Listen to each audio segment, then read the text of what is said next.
নদীর তুরাগ তীরে চলছে ৫৮তম বিশ্ব ইজতেমার প্রথম পর্ব, যেখানে ইসলামিক নানা আয়োজনের মধ্য দিয়ে পালিত হচ্ছে বিভিন্ন রেওয়াজ। আর এরই ধারাবাহিকতায় এবারের বিশ্ব ইজতেমার দ্বিতীয় দিনে ইজতেমা স্থলে এক বিশেষ আয়োজনের মধ্যে যৌতুকবিহীন বিয়ে পড়ানোর রেওয়াজ পালন করা হবে। শনিবার বিকেল ৩টার দিকে বাদ আসর ভারতের মাওলানা জুহায়ের সাহেব এই বিয়ে পড়াবেন বলে জানা গেছে।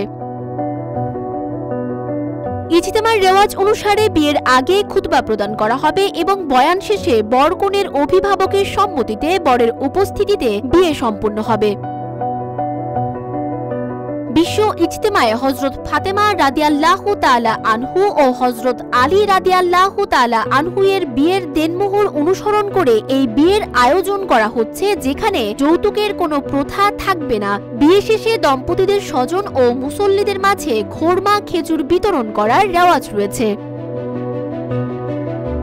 ৫৮তম বিশ্ব ইজতেমার প্রথম পর্বের দ্বিতীয় দিন আজ অনুষ্ঠিত হচ্ছে। আগামীকাল ৩ ফেব্রুয়ারি থেকে দ্বিতীয় ধাপের ইজতেমা শুরু হবে এবং ৫ ফেব্রুয়ারি আখেরি মোনাজাতের মাধ্যমে প্রথম পর্বের ইজতেমা শেষ হবে।